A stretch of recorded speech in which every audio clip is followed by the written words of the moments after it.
Hello everyone, welcome to ProAV. Thank you very much for joining us. I'm joined once again by Bruno from Nikon. How are you? Thank you for having me. I'm great, thank you. No, thanks for coming. Thank you so much for taking the time out. I appreciate it's busy with busy schedules to fit things like this in, so thank you so much. It's always an absolute pleasure for you to come down and chat to you like this. Pleasure to be here. Thank you. Because you guys have got quite an exciting little launch. Yeah. So pre-orders for this have been up for a few weeks now. Is it 3 weeks yet? Something like that. It all blends in, right? It flies, doesn't it? It's been busy. Absolutely flies. Yeah, you're telling me it's been busy. Yeah. Everyone's been launching stuff. They're going so well. This is going to be such a popular little camera for you guys. Before we get started on the ins and outs of the camera, I need to mention that there is a pre-order offer going on at the moment. So when you pre-order this camera until launch, you get a free media with it, a 512GB Angelbird SE card. Very good card. That's the card we recommend anyway for most people to use with this. It should be capable of everything the camera can do. And yeah, you get 512GB for free when you order what is already a very good price camera. So that's a really attractive pre-order offer. I like doing media with them because everyone needs it, right? Like some people do accessories or, cages or monitors or whatever, but no matter how you like to use the camera, you're always going to need media. But also good media as well. Right? And good media. So This is the thing. So a lot of people buying this camera won't be used to shooting red raw. So you actually need to also look at the media side of things to get the high quality image that this is capable of. Absolutely. And Angelbird is a brand that is becoming very well trusted for video. It's pretty much become our main media brand nowadays for all video things. Certainly CF Express and SD cards. So yeah, really good pre-order offer. But yeah, it must have been a crazy busy couple of weeks for you. Yeah. You've been here, there, and everywhere, right? Absolutely, with IBC as well, prepping for IBC, being at IBC, getting to go out and talk to all the customers, and finally be able to share stuff that we've been keeping for a while is exciting for sure. Absolutely. So the questions are already coming in thick and fast. So thank you so much for those. We're going to be really. We'll do a bit of an overview backwards and forwards chat about the key features of this, but primarily this is for you guys. This is for you to ask the questions to Bruno that you want to ask, pick his brains a little bit, try and get independent thoughts from us as well across other brands. This is your chance to chat. So absolutely leave your comments, leave your thoughts, not just questions as well, your thoughts as we go, what you'd love to see from Nikon, what you think they're doing differently to other brands, all of it. Chuck it all in the live chat and I'll bring it up for the conversation as we go. And also, anyone that is watching this locally this afternoon, the reason this is a morning stream, whereas we normally do them in the afternoon, is that Bruno is hanging around here in the showroom for this afternoon so that customers can come in and get hands-on with it. So if you're local, please do come down, say hi, and physically try the camera here in the ProAV showrooms as well.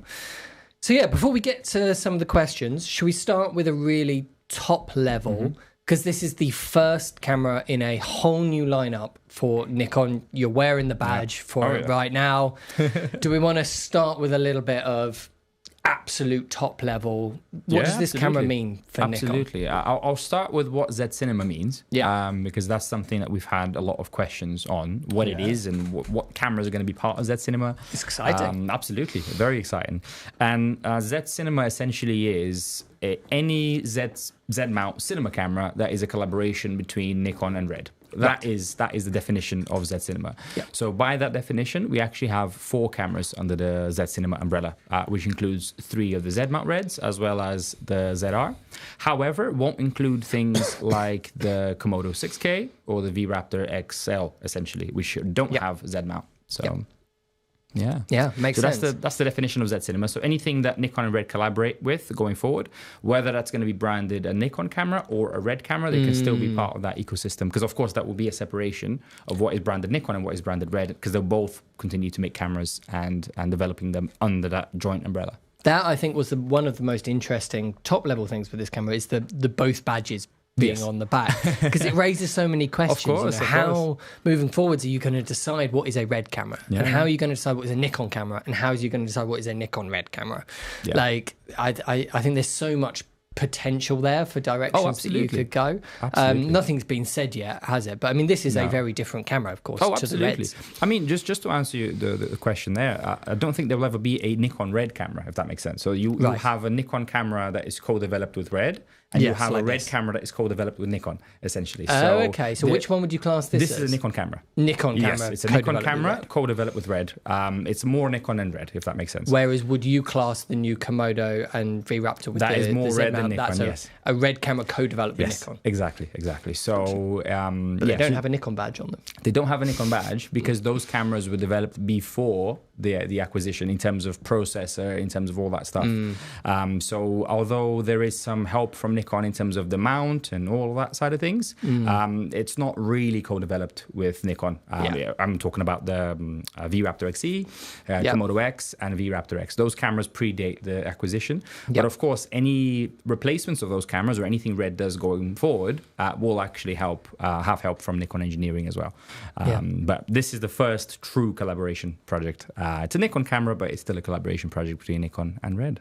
And where do you see Z Cinema going in the future? Right. We'll expand the range, of course. This is what we classify as the entry-level Z Cinema camera. Right, so this is confirmed to be sitting at the bottom. Yeah, this will sit towards the bottom of the range, but I think that implies that there will be a range going forward in the future. We've teased a line of cinema lenses as well, which would fall under Z Cinema. And yeah, essentially there will be a complete range at some point in the future. What those are, when this will happen, only time will tell. But this is the beginning of something really nice. And of course, you have to start somewhere. So we thought, you know what, let's start with a more entry-level product. Nikon camera, but with assistance and collaboration from Red, which is why you get the Nikon logo in front, but then on the back you get Nikon Red. So it has a little bit of that Red flavoring, but it's still very much a Nikon camera. Yeah, it's a Nikon camera with a Red twist. Yes, exactly. And I think that was a smart move because a lot of the pre-orders we've seen are not necessarily coming from Nikon people. Lots of them are coming from people that are invested and used in their sort of day job other brands and are buying this as sort of their fun camera, I guess, if it makes sense, because it is so small and it is so capable. You know, they're going to use a Sony FX6 and FX9 and that kind of stuff from their TV documentary stuff, but then when they can get away with it, they're going to use this. Absolutely. And so I think this is going to be, for a lot of the industry that don't already use Nikon, a really good gateway camera into the whole world of Nikon. I'm also so curious about those cinema lenses, which I know you can't tell me any details about yet. But this lens really is why I'm curious, because this is fantastic. It's really sort of premiumly designed. It feels great. The image quality out of it is amazing. So this is the 28-135 f4 power zoom, which has been out for a few months, a little while, way before this camera was launched. And I remember saying to you guys when first time I saw it, I love this, but why does this exist? This makes no sense. You know, you make stills bodies. Like, and this was before even the Red cameras came out. But even with those, with the Z mount, this is kind of a documentary style servo zoom lens. Whereas those are unashamedly cinema cameras. And so this always felt odd in the lineup. Now it makes a bit more sense. It's a really nice pairing with this. But if there's going to be a couple of bigger siblings for this going forwards, this is going to be such a good lens to pair with it. And if this is a sign of things to come on the Cinema Primes as well. Absolutely. I mean, it's a good strategy to make sure that when you release the cameras, you already have the glass, right? Because the worst thing you can do is launch a camera and have no lenses to go with it. Right. Absolutely. So I think that the strategy for us was to make sure we have a very well flushed out set of Nikon lenses that you know you can buy a ZR, and from day one you've already got some really nice glass to pair it with. Essentially, I think that was the idea behind it.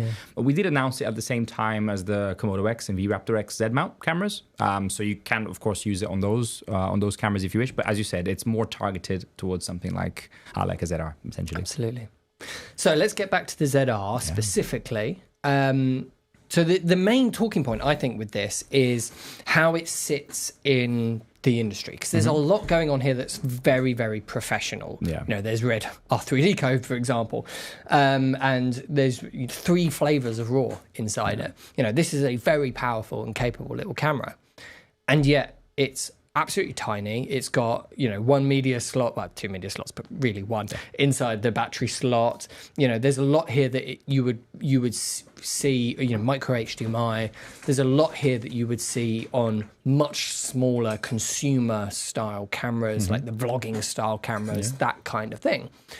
So what's the thinking there? How do you see this sitting in the big lineup for the industry? Is this a professional camera? Is this a consumer camera? Is this a prosumer camera? Where do you see it? So, because this is new to Nikon, as Nikon's very much a stills company first. If you're entering the cinema market, you've got to almost approach it from slightly different angles. We can't just make a niche camera for one specific purpose. It's got to be a camera that can fit multiple different niches so that we can appeal to a wide number of people. Yep. And the design goal for this camera was to give you the most powerful cinema camera possible in the smallest possible body as well. Yep. And the two things that achieves is then we can actually look at an entry-level market. So if this is your first ever video camera, it makes shooting things like Red RAW affordable, 32-bit float affordable. You have kind of the biggest screen of its type affordable as well. Yep. Because keep in mind, if you're beginning your filmmaking journey, you might not have money to buy an external recorder for audio, an external recorder for video, cables, SSDs, all of these extra bits and pieces. And of course, if you're going to get a monitor and an audio recorder, then you've got to get a cage to put it all in. Yeah. And then you've got to power it all, right? So then it's not very friendly towards beginners if you have to buy all of these other accessories. So the design goal for us is to give filmmakers and empower filmmakers with all of the features inside the body so that accessories are optional. They're not a necessity to get the best out of the camera, if that makes sense. So that was what we wanted to set out to do, and just create the smallest possible camera for that type of customer. But also, if you're going to use this as a B and C camera to a RED, then it needs to do something different than a RED camera. Then it needs to do something different than a RED camera. And the one thing that it does really differently... it does feel different to a RED camera, of course, is size, right? Yeah, so if you've got a full-size V-Raptor, you've got full-size Komodo, and you want to put a camera on a helmet, for example, you're not going to walk around with a V-Raptor on your head. You want to put something really, really small, and this fits the bill perfectly. So yes, you can use it in a professional setting as a B and C cam, as a crash cam, but ultimately... it's also, as you mentioned, the gateway into the ecosystem. You can start with the ZR as your first ever cinema camera without any accessories, and you're going to get really, really good results. And as you progress through your career, of course, there'll be more expensive cameras for you to upgrade to. There'll be more accessories and other things that you can get, but you don't need to. We want to empower the filmmaker to just have all of the features available to them at a really good price. Absolutely. So I'm itching to get to these comments because a load of them really good ones are coming in. Before we do, it's probably best we do a very quick... I mean, I'm almost certain everyone watching this already knows what this camera is, but just so that we cover all the bases, let's do a quick rundown of what the top features are. So we've essentially taken the internal guts from a Nikon Z6 III, which is a full frame, 24 megapixel sensor, 6K. That camera could already shoot 6K, 60 frames per second raw internal. So we had a really powerful platform to start with. And we've essentially given that over to RED and be like, okay, help us now take this from a hybrid platform into a cinema platform with things like R3D RAW and a couple of other key improvements such as the audio and the screen. So it's got a partially stacked sensor, which is fantastic for video because it means a very, very low rolling shutter, even if you're recording full frame RAW at high frame rates, which is excellent. It can do 60 frames per second in 6K R3D RAW. And this is R3D NE. So for those familiar with RED codecs, you normally have R3D LQ, MQ, HQ. This would be equivalent in terms of file size and handling to R3D MQ. And this is called NE, which stands for Nikon X-Speed. So this essentially is optimized to run on the Nikon processors, but it's exactly the same R3D that we know and love from other RED cameras. Absolutely.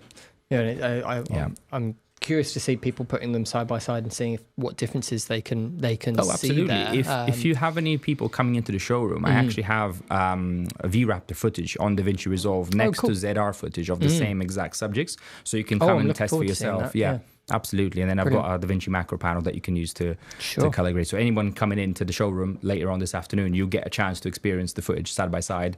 And I like to play a little game, saying, see if you can spot which one's which, because they're not that far apart. I'll spoil you this much. So the difference between the footage essentially is the same R3D that we know and love, but this is a 12-bit variant, whereas the Red cameras get a 16-bit variant of R3D. Same exact color science, just 12-bit versus 16-bit. We also get internal 32-bit float, which is awesome because it means that you don't need any accessories to get 32-bit float. You can plug in any microphone that you may have around the house. You can just use the camera with no microphone and still get 32-bit float, which is really nice. This is a real sleeper feature on this. Yeah. That I've been waiting for a company to do that. And Lumix were the first ones to sort of do it, but they needed an XLR box on the top in order to enable it. When you just had the camera by itself with like the 3.5mm in or something like that, you didn't get it. Whereas here it is, no matter how you were recording audio into this thing, just turn it on, you can turn on 32-bit float. Even like the little shotgun mics that you make. I mean, you wouldn't really turn it off, right? Yeah. Just leave it on all the time. Leave it on all the time. It doesn't make the file sizes that much bigger, not compared to anything we do on the video codec definitely side. Definitely not. Great. Yeah, and also the screen as well. So we've got the largest screen of this type of camera, which is a 4-inch display, P3 color accurate, and most importantly, to me, that was the first thing I noticed when using this thing. Is that screen is just so nice to use. This was launched the day after the Canon C50, which I also absolutely love. And I'd been out filming with the Canon C50 and loved it. Went to this, loved it. Went back to the C50. And there was still all the things that I loved, but the screen felt so small compared to this. I mean, I can't use a Z6 III, a Z8 now without thinking, wow, this looks small. Because also, it's not just the screen that is much bigger. We've simplified the design as well. So there's actually less buttons. So think of it like this, like kind of going from like an iPhone 7, right, to a 17 Pro. That's the level of difference that you can expect, right? You see smaller bezels, you see a larger screen. It just looks more modern, really. It feels really modern, absolutely. And so many of them do feel quite dated still with those big bezels like this. Because this is the largest jump that we've seen in screen, at least in the last 15 years. And it's pretty amazing that you've done that on such a small camera. Absolutely, because I remember our DSLRs had the same size screens that our current mirrorless do. So D850, D750 cameras like that had the same size screen. Obviously, the quality changes and touchscreen is added and things like that. But the size of the screen's been the same for at least 10 years, if not more, across the industry. So this is the first big leap in terms of screen size that we've had for a very, very long time. And it makes a huge difference. Super welcome. Okay, let's get to some of these comments because loads of them are coming in, which is fantastic. Right. Yeah. So, BT Hathaway says, before the stream even started, said, apologies for the cough. I've got this really irritating cough. I'm so sorry. He says, to me, the big question about the ZR is how far will Nikon go over the next year or two towards integrating red log and 3D LUT support across all codecs? I had a chance to demo the ZR, and as near as I could tell, H.264 and H.265 still use the old Nikon stills profiles for camera assist. It would also be a great help to end up with the LT version of ProRes with a red color profile in the same way as I can get S-Log3.Cine inside my FX3. So for clarity, all of the red color science, all the tricks and the log and everything, like this has the normal red color and log and gamuts and everything, but only inside the red R3D codec. As soon as you go to ProRes RAW, ProRes, Nikon RAW, H.264, H.265, any of those that isn't the red core, it all turns off, right? It's just what Nikon normally has. Yes. Yeah. What I would say, as somebody independent from Nikon, is that the Nikon stuff is still good. Like the red stuff is amazing. It's not like Nikon cameras looked bad before partnering with red. The Nikon color science is a very nice color science. They look lovely. But all the nice red tricks that are new here is just inside the red codec. Yeah, absolutely. Because I'm sure you can appreciate that there are some engineering challenges with doing that. When you look at a red camera, for example, red actually has much fewer codecs than we do in our cameras. Way fewer. Yeah, way fewer. So to be fair, most people have fewer codecs than you do in your cameras. You chuck everything at them. True. That is very true. So, for example, if the red team is used to optimizing Log3 G10 with Red RAW, asking them to do that with H.265, of course, is going to have its challenges.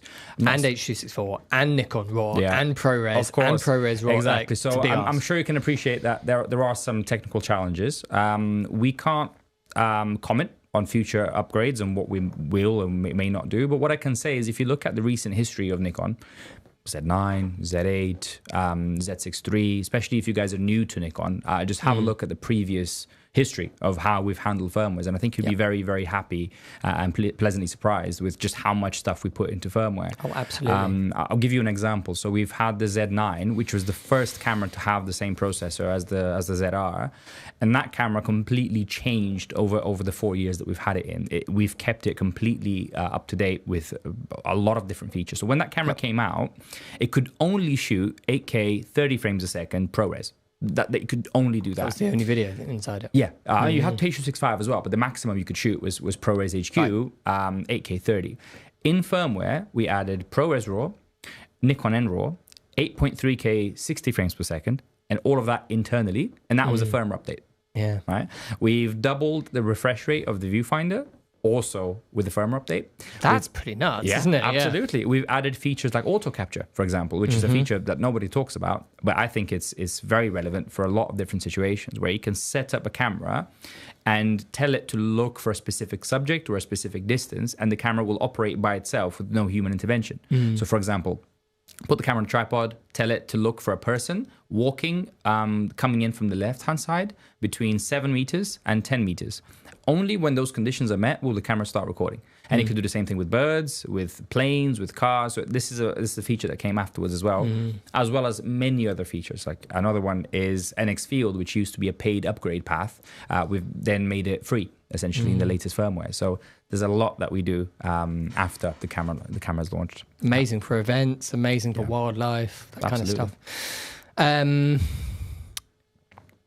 Fedovsky says, I pre-ordered a ZR. Here in Norway, you get the small recage with top handle and camber clamp for free until the end of the year when buying. Yeah, absolutely. Different retailers are doing different things. Like I said, I personally, and I think that's one of the reasons we've gone this way, like to do media because it is just relevant to 100%. Oh, yeah. Even if you already have 10 cards, an 11th one is always welcome, right? You've got 10 for and a value reason. for money as well. I mean, cards, especially good cards, don't necessarily come cheap. So if you can get a free one, I think that's very valid. And he says, I use the Angel Bird too. I have a bunch for my Black Magic cameras. Yep, they're great.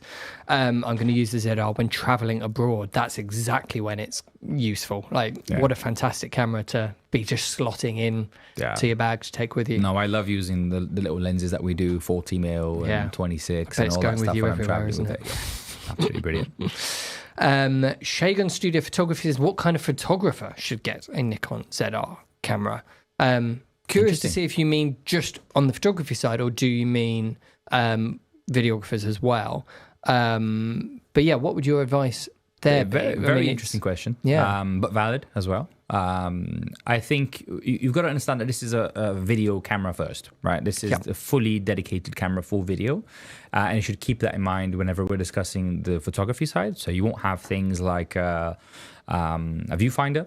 You're not going to get a mechanical shutter on here. So if you're the type of person that is working very heavily with flash, or is there flash sync? There is, yes. Oh, yes. there I'll is. I'll get into because that's often taken out. Of this there is. I'll get into that as well. But if you're using heavily flash, or if you want a viewfinder, which most photographers would do, then as long as you're happy that these things are not included in the camera, what you will get is a very, very small full frame camera with a very large screen. So for street photography, for travel photography, if you're going to keep and have lenses like this little 26mm pancake, if you're going to have lenses like that, then as a photography camera, you basically get a Z6 III, which I've got one here. You basically get a Z6 III without the viewfinder hump and without the grip, which make it much smaller. And you do get a lot of photographers nowadays that do rely on the screen way more than they do the viewfinder. Absolutely. I love it is a massive viewfinder. Screen. If I was investing in a stills camera, I would want a viewfinder on there. But I do speak to photographers that just kind of never use it. They're just used to the phone way of working, of having a big screen. And I think a lot of people that are new to photography, who are used to the phone way of doing it, are going to really appreciate that larger screen. Yep. And in terms of performance, It's a Z6 III. It's got a partially stacked sensor, which actually make it, so even though it hasn't got a mechanical shutter, to answer your question, because it's a partially stacked sensor, the readout speed is fast enough to actually get flash sync up to 60th of a second, which is not possible on other cameras that we do that don't have a stacked sensor, essentially, with electronic shutter, which is really nice to still have. And it also means that you get less rolling shutter. There's a bunch of benefits to having the stacked sensor on the camera. And you get a 24 megapixel sensor, in-body stabilization, same autofocus. It's really, really good all round for photography. Absolutely. The menu system is identical. The battery is identical to a Z6 III. So if you're looking for almost like a more affordable photography camera compared to a Z6 III, and you want something a little bit smaller than a Z6 III, that will actually be perfect. If you can live without the viewfinder and without the mechanical shutter, maybe without the full-size SD card as your second slot, then the ZR is going to be absolutely perfect. And you will get a few benefits for stills photography as well, such as the size. It's actually quite a compelling argument. Yeah. You're convincing me. Exactly. It's small, right? It's small. You get a massive screen on the back. If you were using the screen, I mean, you're looking at Z6 III now, the screen is such a massive difference. I don't want to go back to using the smaller screen after I've been spoiled with the ZR. So absolutely, you can get it for stills photography. And even though the digital hot shoe has the extra pins for video, you can still use flash with it. Okay. Right, so we've got a negative one. Prepare yourself. Fifth Gear says, please talk about bad H.265 video quality and sharpness. I've seen some people talking about this online. Is that I think it's across all Nikon cameras rather than just this one specifically. That the H.265 implementation seems to be a bit softer and less detailed than a lot of the others. Although I think I've seen some more chat further down about it. Yeah, Daniel says, I've watched Chinese reviewers with H.265 footage, and one had 3 girls dancing, and I could count every hair, even in the 120 frames a second. No bride or CEO is going to tell you that they want more sharpness. That's an interesting point. But yeah, have you come across this before with H.265? No, I mean this is the thing to keep in mind, right? So what are you comparing it to? I think would be a valid question to ask. I would ask, what camera have you tested? What would you be comparing it to? Because personally, I think the H.265 footage is very sharp. The only thing to keep in mind with that is it is a 420 footage. So I think if people say that there's going to be less latitude than 422, then they would be correct. But if they are saying that it has less detail and sharpness, then that is going to be relative to whatever they're going to be comparing it to. I find the footage to be plenty sharp. Is it 6K as well in H.265? 5.4. 5.4. 5.4K. Okay. So it would be interesting to compare it with some other cameras. I mean, I find it to be plenty sharp. It's just 420 is the only thing that you got to keep in mind. And it is a more compressed video format. It's more compressed, exactly. We do offer the ProRes HQ 422 for those higher... Slight file size difference. Yes. Just a slight one. Of course. Okay. Cinnariman, am I saying that right? Says, how is the performance with the 28 to 135 power zoom? Losing focus when you are using zoom motor because the lens is not parfocal. So basically, is it parfocal? Do you lose focus when you zoom in and out? Does it electronically compensate for being parfocal? Right. So one thing I want to just make clear is that this is not a cinema lens. Right. We're not marketing this as a cinema lens. So it's not parafocal. It's not going to be measured in T-stops. And also, it's not going to have hard stops like you would find on a proper cinema camera. So I just kind of thought I would get that out there before we answer the question. Which is the case on the alternatives to this as well. The Sony's version, the Canon version of this kind of category of lens. They're all exactly. like that. So yes, no, it's not parafocal. Some of them do make cine lenses like that, but they cost 20 grand. Oh yeah, of course, yeah. For a 2,600 pound lens, it does what it says on the tin, right? So it's not parafocal, but the Nikon autofocus system is going to do a fantastic job with keeping the person in focus as you zoom in. So in actual real life use, as long as you use autofocus full time, so AFF, you'd be absolutely fine. So does it not do what some of the others do, where when you turn it into manual focus, you zoom in and out, it will feel as if it's parfocal, but what it's actually doing behind the scenes is using the autofocus motors to tweak the focus. How much it knows. No, manual focus is manual focus. So once you pop it in manual focus, it's full. It's something that we can feed back if enough people want it. But the way that we treat it is manual and It'd be lovely to auto. be able to turn it on and off. Yeah. If that can be done in a firmware update, that would be very it's nice. definitely something that we can feed back for sure. Interesting. Lucian says, will there be a cinema camera based on the Z8, a ZR8? Yeah, I mean, like you said, this is the entry level in that. This is based on the Z6 Mark III sensor. You know, you can see the writing on the wall a little bit, can't you, in terms of speculating on what might come next. But do you want to say anything? I'm sure you can't really say anything. But Yeah, I mean, what I can say is it's heavily implied that Z Cinema is a range of cameras. Now, what those are, when they'll come out, only time will tell. And obviously, we can't comment on future upcoming releases. Jeffrey says, love using the Z8 and the Z6 Mark III NRAW. Would love to see a compressed H.264/H.265 codec in 422 for long form content. I completely agree with Jeffrey. I'm a big advocate for H.265 work. You know, we've had this conversation before. I've made videos on it. All of our YouTube content for ProAV here is made using H.265 for all of the B-roll, all of the A-roll, basically anything that isn't the example footage from the camera. It's all H.265 nowadays in 422. I love it. You know, we don't shoot log for grading, all that sort of stuff. It works perfectly. Playback is brilliant. I completely agree. I would love to see that added into Nikon cameras. But right now, is it the same on all Nikon cameras that it's 420? Yeah. Once you're in H.265? Yeah, same for all Nikon cameras at the moment. But it is 10-bit. Yeah, of course. It's 10-bit. You get Nikon N-Log as well. You can shoot in HLG as well if you want to. So you've got a couple of options, and it is a very flexible format. We do have, of course, higher codecs if you want the extra image quality. Of course. So it's worth kind of remembering that H.265 is not your only option. Yeah. But yeah, for sure. It's something that if there's any feedback, we're very happy to listen to it, take notes, and see what can be done in firmware. I think that would definitely be the piece of feedback that I would send personally is you guys are doing such an amazing job up at that higher bitrate end of the codec family inside the cameras. There's so many things to choose from and really good things to choose from as well. I'd love to see a attention shift now that you've got that in the bank towards the smaller, the codecs, really nail that, try and do something that other brands aren't doing down at the, the same way as this is a smaller camera, you want that power in a small camera, you want that power in a small codec, that would be really good to see. Because you've got quite a lot in there. Really, the only thing you'd have to add to level what the competition is doing is to have 422 rather than 420. But I'd love to see a brand embracing that kind of end of the codec family. Because personally, for our stuff, it's been an absolute game changer for our workflow, and we don't need it's all got so good nowadays. We don't need anything more for the simple piece of cameras that I do in this room. One thing I will mention, actually, since we're in a H.265 conversation, is that Red have actually developed 9 sets of picture controls for the camera. So if you are shooting, one thing that I like to shoot in personally when I'm shooting with a ZR, kind of by myself, doing my things, I shoot in H.265 10-bit SDR. Because that gives me kind of 10-bit color.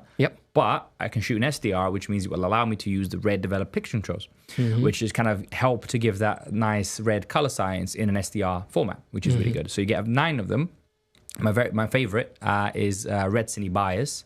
Red Cine Bias Offset is my favorite for sure.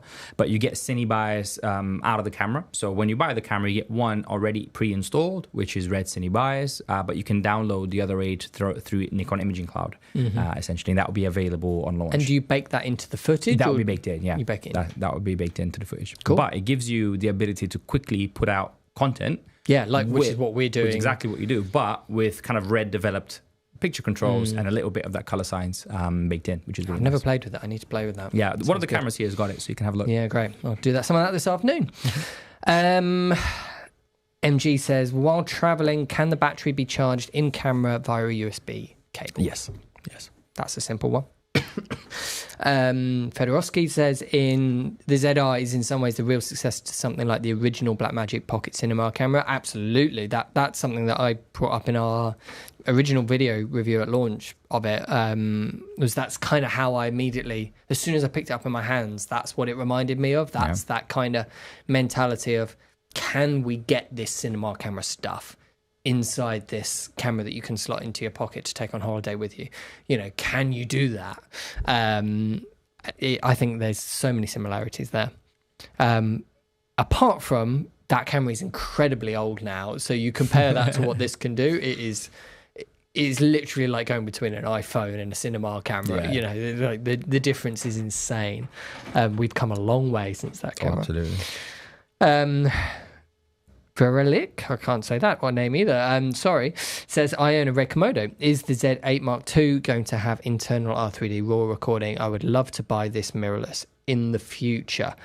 Z8 Mark II. So I guess the real question there is, are you going to bring any of that red stuff to the cameras that are just purely Nikon, or is it all going to live inside the Z Cinema? I mean, we can't comment. You knew that was coming. We can't comment on future product releases. But what I can say is, if you're a Red Komodo user, I mean, the ZR will match your Komodo perfectly. Right? The color science is exactly the same. Yep. And the ZR does have the Z8's focusing system. It has the Z8's processor inside. Yep. So essentially, you are kind of looking at the camera that you might be looking for, right? With the ZR. Absolutely. Yeah. I mean, get back in touch. Why wait for the Z8 Mark II with it? Is it because you want the stills side of it and the stuff that would make you buy the Z8 rather than the Z6 Mark III? Well, one thing I want to mention as well is we have integrated Nikon NRAW into the Red SDK. Right. So this would kind of give you an opportunity to explain a couple of things. So what that means is that they are almost interchangeable in a way. So you can open up Red CineX and you can transcode both NRAW and R3D in the same pipeline together. So that was an update that we rolled out a few months ago, pre-ZR and pre all that sort of stuff. So you can use them together as is right now with the Z8. So if you want a stills focused body and you still want to match with your Komodo, although the color science is going to be different, the files would actually, you can transcode them together into log3G10 if you want, right? Which is really nice. Cool. And it also gives me an opportunity to explain something that I've seen online quite a lot is a lot of people are mentioning that you can rename the NRAW file to R3D and you can open it as a red file. That is true. And that is because of that NRAW integration into Red CineX. However, you don't get a true R3D file with the same color science. Yeah. That is still different and that is still unique to the ZR. If only the engineers' jobs were that easy, right? Exactly. Exactly. So by just changing NEV to R3D, all that does is make DaVinci Resolve, for example, see it as an R3D file. It doesn't change the actual file. The actual file is still a Nikon NRAW file, and you will still get less dynamic range from that than you would get from the true R3D inside the ZR. So I just wanted to clarify that, because that's something that I've seen kind of start to bubble up online in recent weeks since the ZR launch. So I just thought this would give me a good opportunity to explain that to people out there. Very cool. MG says, also, can R3D RAW be offloaded via USB from the camera? No. So that will be, R3D can only be recorded to a CF Express card. Cool. Richard says, can you let me know if the camera has auto capture, please? Does this have the auto capture stuff? No. That's just the... Oh, and it is the Z6 Mark III Z6 III now, does it. So on the firmware 2 of the Z6 III, we did add it. So Z6 Mark III, Z8 and Z9. Yeah, but when it first came out, only the Z9 had it. So other cameras do get it via firmware. Cool. Is the HDMI output micro HDMI or full-size HDMI? Yeah, so it's a micro HDMI. So again, the idea for this camera was to make the smallest possible cinema camera. And of course, there are certain engineering complications when you try to make a camera that small, because it's not just about the physical size of the HDMI. It's also about the other side of it. So some people might say, oh yeah, you can fit a full size in there, but it's about the other side. Measure out. Yeah, it's about the other side of what that looks like inside the camera. So maybe we could have added a full size HDMI and then caused overheating problems on the camera, right? Because you're just cramming too many things in there. So from an engineering perspective, there are some compromises that you have to make, of course, when making the camera that size. But we can easily get around it by adding an adapter. See. So this is this small rig cage, which, while we're talking about the cage, is a really nice cage. I think it's the only one out at the moment, and other brands are working on it. This grip, because the camera natively has quite a shallow, flat design and grip, this small rig cage adds this sort of 3D feeling grip to it like you would expect, and it's so comfortable to hold. So if you don't like that flat design, which is easy to slot in a bag and in your pocket, but if you want something a bit more grippy, this smaller cage is very nice. And then on the HDMI side of stuff, obviously comes with all the normal cage stuff. So it has a cable clamp and their little small rig adapter. So clamp that in, and then basically you've got your full size HDMI port there. So when you're using accessories like this Kinney EVF, what do you think about this, by the way? Because this is something that we use here all the time, but you pulled this one out of your bag this morning. Yeah, of course. I mean, I think the great thing about the ZR is its portability and how small it is. And me personally, when I'm using my ZR, I don't want to almost ruin that by putting a big monitor on top, because I want the camera to be small. So by using a viewfinder, I can keep the size small. And still, if I'm shooting documentary, for example, and I have the camera kind of lower down, I can just tilt the viewfinder up and be able to see it in there, which is really good for documentary work, for just running and shooting. The screen's fantastic, so it's not a necessity. But for the people that do want to kind of have the camera a little bit closer to their body, you may not be able to get the screen out and rotate it fully if you've got the camera closer to your chest. So by having the viewfinder, that's a really nice way to shoot down low. And I prefer a viewfinder over a monitor on this particular camera, just because the screen is so massive. You got one. Exactly. So if you're thinking about a monitor for the ZR, I'll say have a look at it first, right? Because most people would pair a 5-inch monitor next to this, and actually have a picture which I'll show it to you later, which is a 5-inch monitor next to this. There's not much difference. No. So I would seriously have a look at the camera first before you consider pre-ordering also a monitor to go with it. Just because I think you'll be very, very surprised with just how good the screen is. And as a result, I prefer, if I'm going to add something else to it, I'd prefer it to be a smaller viewfinder, which this Infinity one is awesome, rather than having to rig up fully with a dedicated monitor, which I don't think it needs. Makes sense. And using something like that, when you have to run a separate power for cable for power and the HDMI down, how are you finding the HDMI port? Has it caused any problems? No problem at all. Because when you clamp it in there, you can actually hold the camera by the cable, right? It's really, really sturdy in there, and it's been doing a great job so far. For me, I'm not using a monitor with this camera, so I've actually not had to use the viewfinder, so the HDMI much, except when I'm using a viewfinder, which is not all the time. So most of the, probably 80% of the time I'm using this camera is actually without anything at all. So no viewfinder, no screen, which then you wouldn't need the HDMI for that, which I think is really good. And I also like not having to use a cable for the microphone. So either using the XLR adapter on top or just using the Nikon's own microphone.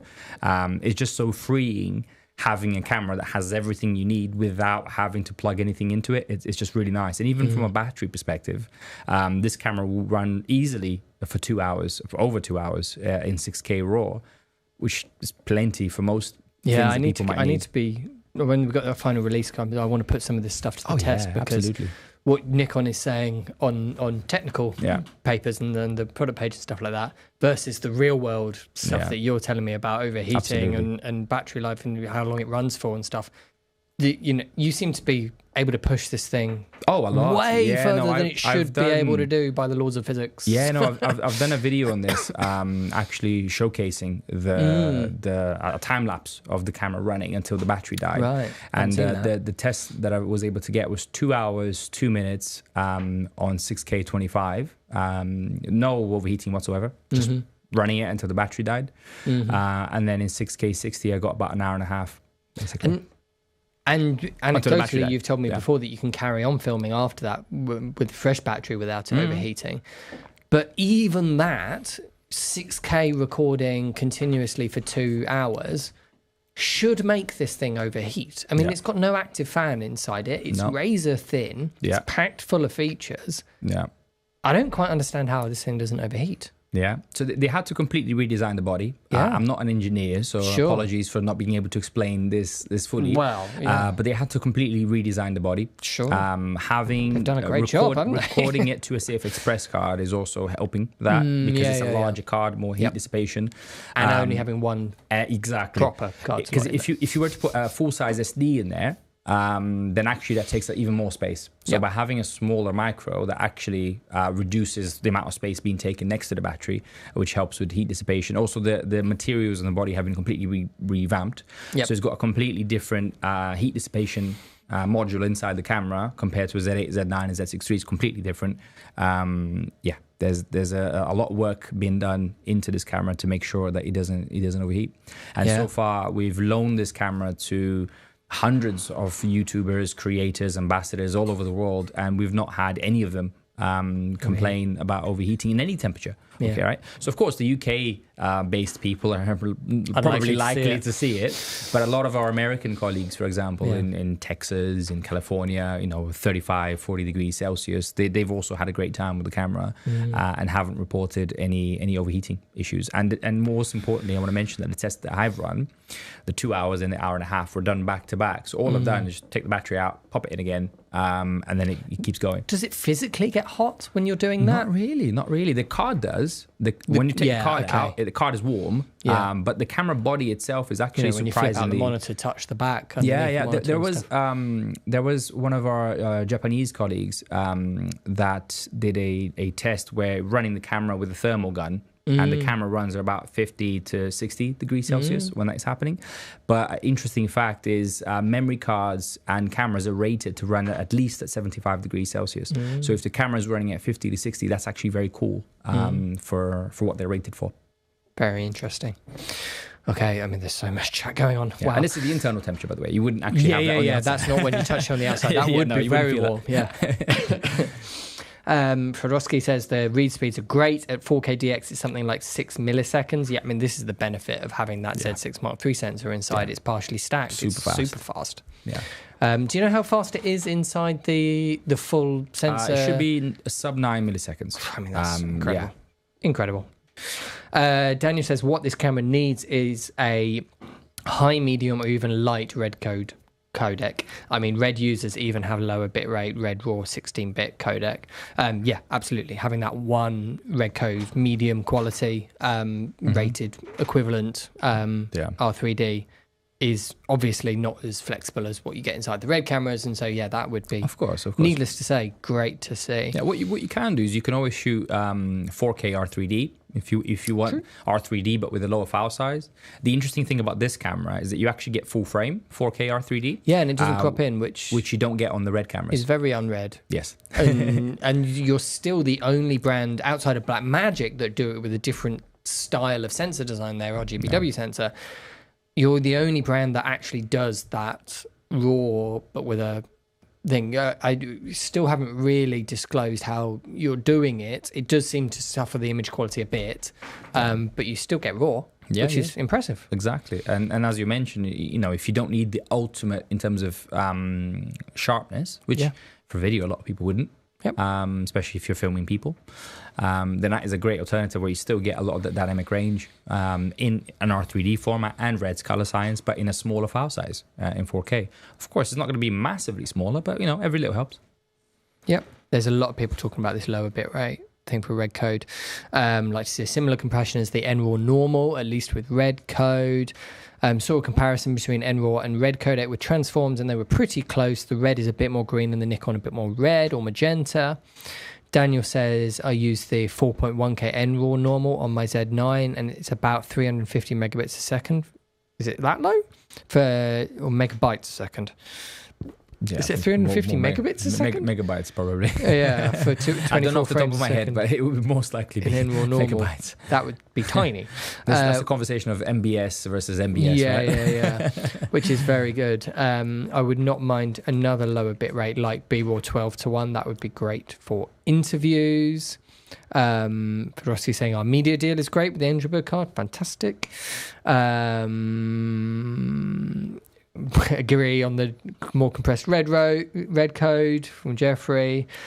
Shoot a lot using NRAW normal and use the Red codec for certain things, but mainly being NRAW normal. That makes sense. Rashid says, I saw the camera yesterday for the first time. That screen is chef's kiss. Absolutely marvel. Fantastic. Akril says, will red exposure tools like traffic lights, goalposts, and geoscopes be implemented into the ZR and future Nikon Cinema cameras? I love the 4-inch display, but EL zone has become indispensable for many. Absolutely. I mean, EL zone is a more complicated version of false color. I would love to see either inside this camera. But also the goalposts and traffic lights is a fantastic thing that Red has done for a very long time. Absolutely. Any... We'll feed it back. Yep. Cool. We can't comment on upcoming releases, but we are listening. At IBC, we had a lot of our Japanese engineering team kind of getting their ears to the ground, listening, taking notes, and I'm sure that'll be firmware. What the firmwares will include, only time will tell. Yep, there's lots to chat about the exposure tools. I think people would really love to see it. Bit of chat about auto capture function. People want to see the auto capture as well. Yeah. Great. Mark says, is there any ProRes workflow tutorials for Final Cut Pro? I really need to get an idea how practical it would be to shoot some ProRes projects. That's interesting. I mean, ProRes is designed for Apple. It should work perfectly. It's an Apple codec, Apple Final Cut Pro. There is no workflow tutorial. And really. You've got ProRes. You've also got ProRes RAW on this camera as well. I'd also like to mention that there is a lot of talk about NRAW. There's a lot of talk about Red RAW.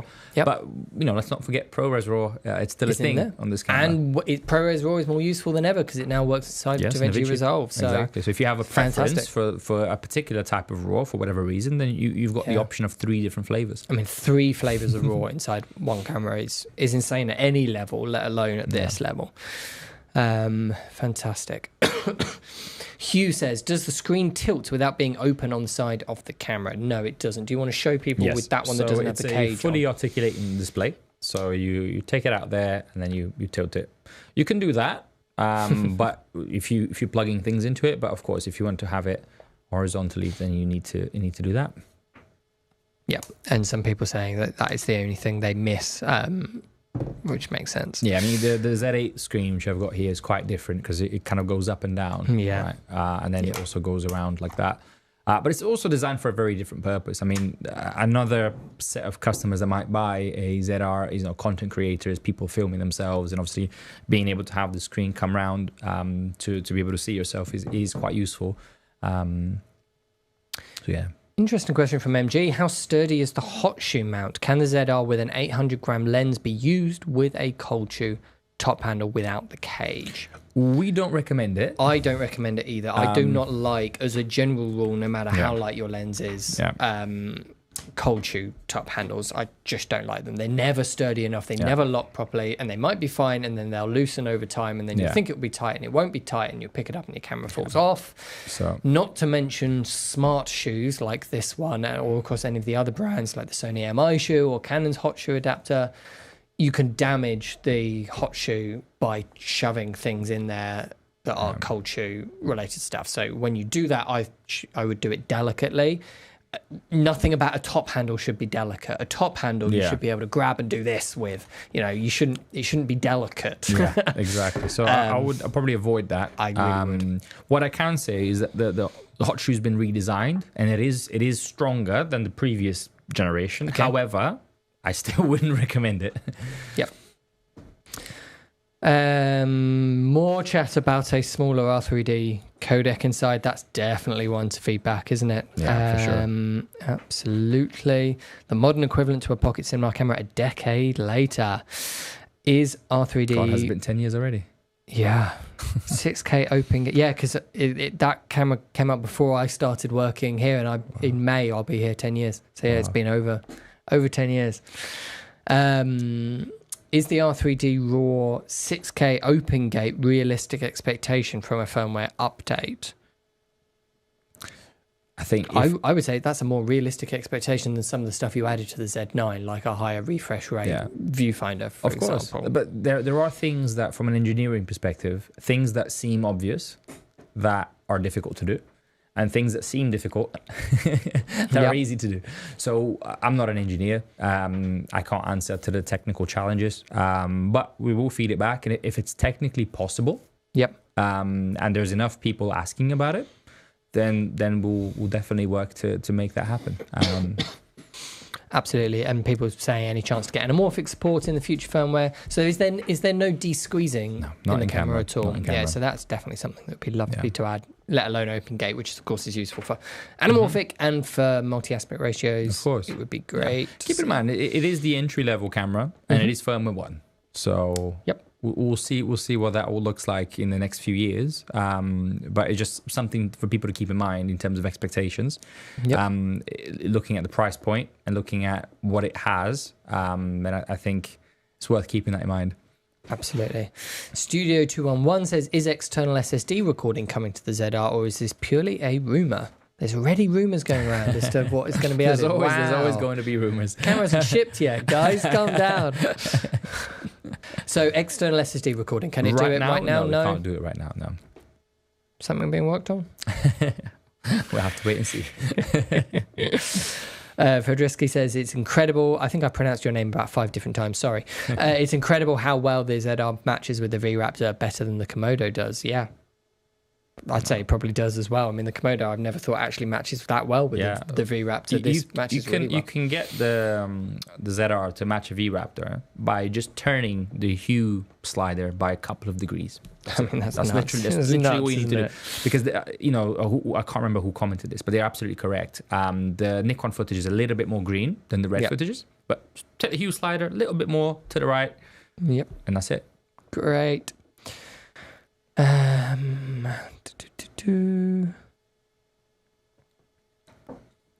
Okay. Just some of this stuff has descended into just chat backwards and forwards, which is great. So I'm just looking through to fish out any remaining comments before we wrap up. It's been great. This has been so comment driven. This is what this is meant to be. We want as many questions as possible.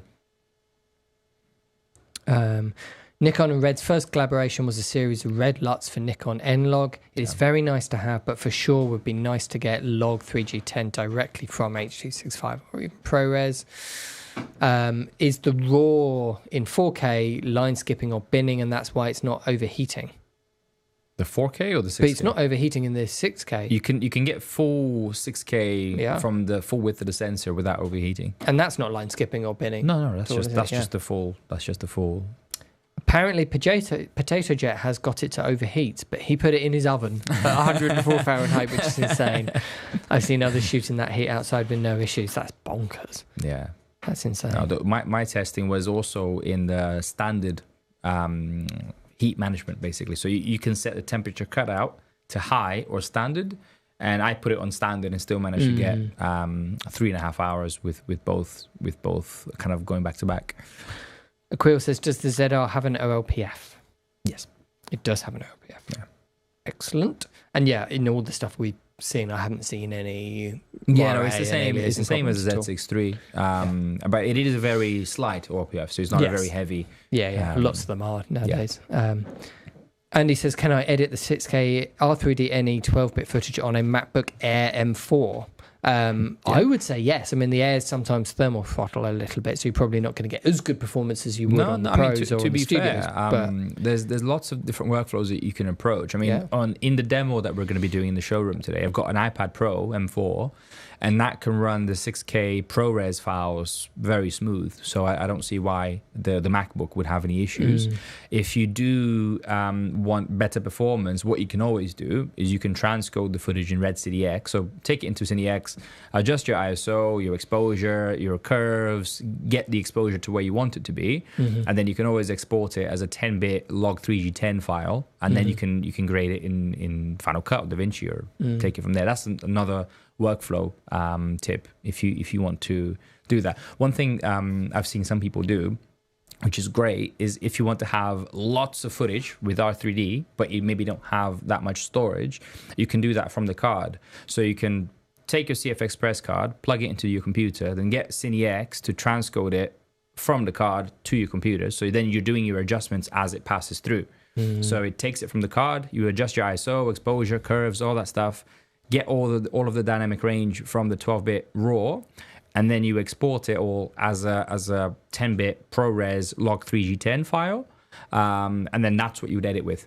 It would be a smaller file than, and then you can choose the compression if you want it to be 444 or if you want it to be 422, 422 LT. It's entirely up to you what you wanted to export out of, and that's a good way of making use of that image quality of Red RAW without having to have terabytes of footage on your actual hard drive. So you can do that as well if you want to. Makes a lot of sense. Last things that people are chatting about before we have to wrap up to allow a bit of time for the afternoon says it's about dynamic range. People are talking about it. You get 2.5 after noise reduction using Gerald Undunn's method. Thibaut says, what can you say about the dynamic range? John says, does it have the same DR in video as the Nikon Z6 Mark III? Let's chat dynamic range a little bit. So in the Nikon modes, it will be the same as the Z6 III. Yeah. Right. So exactly same in NRAW, ProRes, all that kind of stuff.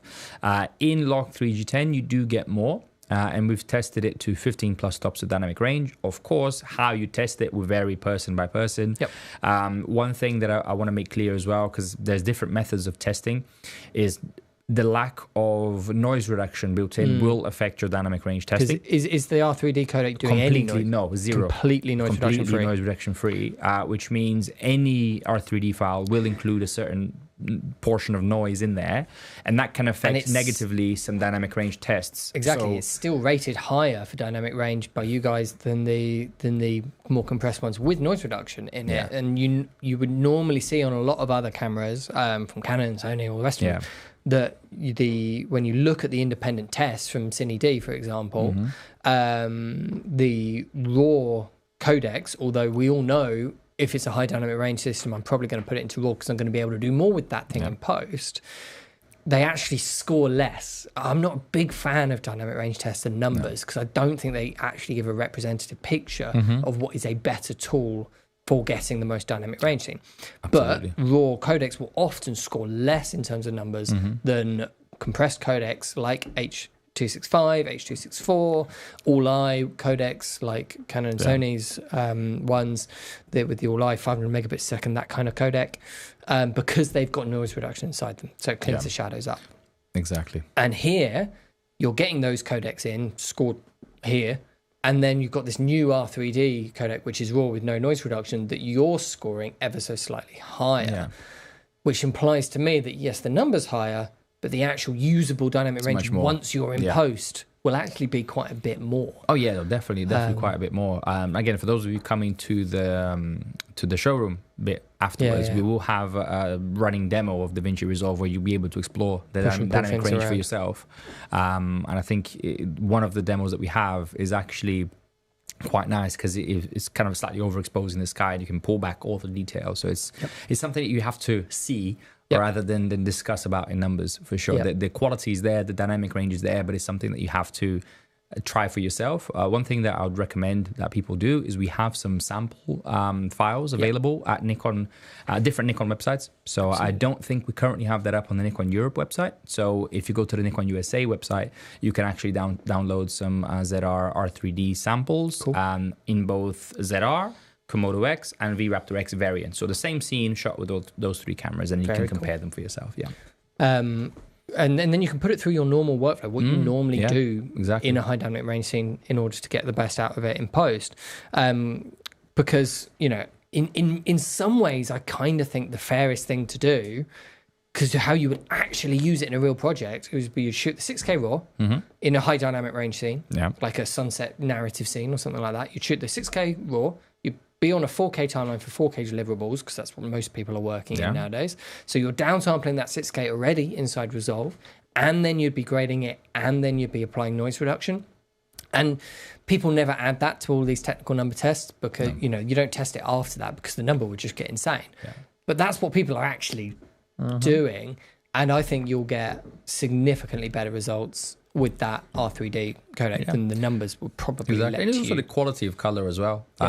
You just have more color in there to work with. So sometimes it's not just about latitude in terms of shadows and highlights, but just the color that is there will just look better because you just have more. Where do you see that need that high dynamic range? You need it on that the golden hour. You need it in the sunsets. You need it in Exactly. that kind of thing, and that's where you're going to see that color. Yeah, absolutely. But if you're just doing an interview in a controlled environment, the benefit that you would get is the color science and the quality of the color, the quality of the skin tone, right? Yep. If you have two different people with two different skin tones, seeing the gradation between them, that's where you'd see the benefit of red code RAW, essentially. Absolutely.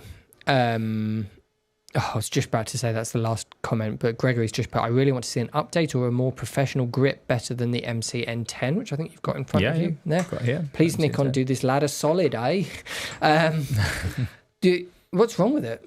It's pretty good. I'd love to see, Gregory, we don't have time to chat about it now, but I'd love to see what you would like them to add down below, because people that don't know what this grip is, it's a grip that can connect to the camera over USB C, and you can literally just put that grip anywhere. You can put it down on a shoulder handle, you can have it on a cage at the side, you can have it at the end of a jib, and you get a lot of camera control. You get a lot. Almost all the camera control. All of it, yeah. You get more buttons on the MC-N10 than you get in the ZR, on the camera, true. Right? Yeah, good point. And you can use the joystick to use the power zoom. So you can zoom in and out with the joystick. You can pull focus. There's a lot of things that you can do with it already. And it's an industry standard ARRI rosette fitting. More professional grip. I'm not sure what he means by that. I'd love to hear from you, Gregory. But anyway, the last thing before we wrap up, because we are conscious of time, I want to hear from you because, of course, I've used this a little bit. Yeah. Some of people watching this will have been to some hands-on events and all the rest of it. Some of them might be some of the YouTubers who've used it a little bit. You've used it quite a lot more. You've had a lot of access to this thing. Yeah. What are, outside of the top-level specs, what are your lasting impressions of this thing? What are the main things that you've noticed from all this time with them? One thing I want to mention that I don't think there's too many people talking about is workflow. The workflow on this camera is fantastic. And the thing that I love the most, because I do a lot of, just to give a bit of context, I work part-time with Nikon, but I also shoot, and I've got my own production company. So we run a lot of shoots weekly, doing interviews, talking heads, commercials. So I've put this thing through its paces in different conditions. And the thing for me that has been the most useful is if I'm on set shooting a commercial, for example, I can have the camera fully set up to do red code, 6K, and then if I've got cinema lenses, I can have the presets for my cinema lenses there. I can have shutter angle and LUTs and all of this beautiful stuff. And then the client would then come to me and say, can you get this little snippet for social media? What you'd normally have to do is reset everything on the camera, but the camera actually has user modes that you can rename. So I've got one set for red 6K, another one for slow motion, another one for socials, and another one for ProRes. And what that means is every single button, every single function can be mapped individually for all four of those things. So when I click the mode button and I go to user 3, which I've renamed to social media, that will take my camera from red code 6K to H265 4K with a red developed picture control, which is baked in. It would take me from shutter angle to shutter speed. It would change my white balance. It would change my ISO settings. It would change all of my custom buttons around. It would change my focus settings. The entire camera will change when I do that. And then I can turn it to vertical, do a little bit for TikTok, a little bit for Instagram. And then when I want to come back to the actual shoot, I can just press a button and go back to, and then white balance changes, ISO changes, all of the buttons change. My LUT is then applied, 6K RAW, with basically a button and a dial. That to me is the single most useful workflow feature in the entire camera. We've seen a couple of cameras do this really well over the years, but it's something that is often completely ignored by customers, and it makes such a difference when you are actually working, because you can use it for that example, but you can also use it for other things. I've seen people use that kind of stuff just simply for resetting their camera back to how they like it at the beginning of a shoot. Just that. You know, somebody else has used it. I'm now back to use it. Let me just reset it using this back to the settings that I like. I've seen people use it for going in and out of slow motion. I have this codec for my normal stuff, and then I get a bit more slow motion in this codec, so I use it to go up to that high frame rates. And not just the frame rates, but like your I menu, so your quick menu, all 12 boxes on those are customizable between all the different modes. So even what appears on my menu is going to be completely different. So you could have one as I'm doing a narrative and I'm doing documentary. Completely separate. Access to the entire functions. Camera changes. So I'll give you an example. So when I'm on Red 6K, I'm usually shooting with cinema lenses, right? So the camera has a function called non-CPU lens data, which allows you to preset and pre-calibrate different cinema lenses. So you can rename them. So you can have 20 lenses. You can give a name to each one. Tell the camera what the focal length is for each one and what the t-stop is for each one. And that will calibrate the in-body stabilization to that specific lens. So I have that as one of my settings on my quick menu. That's great. So I can quickly navigate between my set of cinema lenses really nicely. But that is a completely useless function if I'm shooting autofocus in H.265 for social media.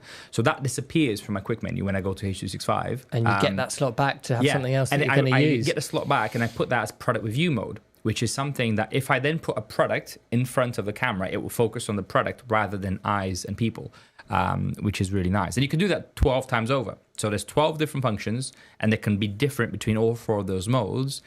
And even better, that is just everything I've discussed is on video mode. Once you go to stills, everything can then change an extra 4 times. So your user settings will be completely different for photo than they are for video. So you can have 4 cameras effectively for photo. Switch it to video, you have a completely different set of 4, and your quick menu is completely separate to each one, and your settings are completely separate to each one. So if you have, for example, 2,000th of a second in photo, go to video, you're back at 1/80th shutter angle, right? Simple as that. All you have to do is just toggle the switch, and then everything changes. So many uses for that, and I love it when cameras give you the tools to work in the way that you want to work. You know, we're all professionals here. We're all used to working in the way that we like, and I don't like it when brands enforce one particular way of doing something onto you, because that's not going to be how you're going to get the best work for your client right now. It might be once you learn it, but right now it's not. So give people the tools. Exactly. And that's a fantastic way of doing it. Out of the box, so this is how I've customized it for my professional workflow, but out of the box, for beginners, you actually have those 4 already preset for you. Great. So the first one is what we call cinematic mode, which gives you kind of the red picture controls and all that kind of stuff. There's a slow motion one, and all of these things are kind of ready to go out the box. You're free to rename them, reset them, and add whatever you want. But out of the box, you already get those presets for people that have never used a cinema camera before, and they want to get slow motion video. How do I do it? Press the button, put it in slow-mo, and you've got a preset that is going to work really well for slow-mo. Same thing for, if you know what, it's literally called cinematic video, because, you know, maybe not for us and what we do, but if you've never used the camera before, and a lot of people getting into it are going to say, how do I get cinematic video? Well, it's got a preset for it, ready to go inside the camera. But of course, feel free to change that and put it into whatever workflow that you want. And then you can use, this is another use for the micro SD slot, is you can just save your settings to the card, pop it on a second camera, load them in. So, very, very cool. Right, I think that is a fantastic place to wrap up before the afternoon's demos. So, yeah, thank you so much. Thank you for your time, and thank you everyone for watching this and for leaving so many fantastic comments. This has been 80% led by what you guys wanted to know, which is exactly the way I like these streams to go. So, thank you so much for so much engagement.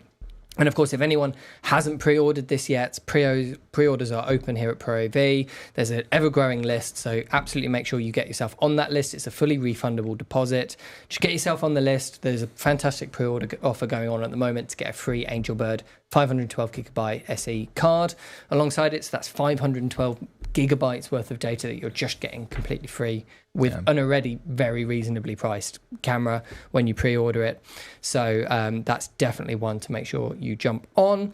But yeah, thank you all so much for watching. Thank you so much for your time. Let's do more of these. Absolutely. It's always Anytime. a pleasure to have you here. Yeah, see you all very soon. Bye. Thank you.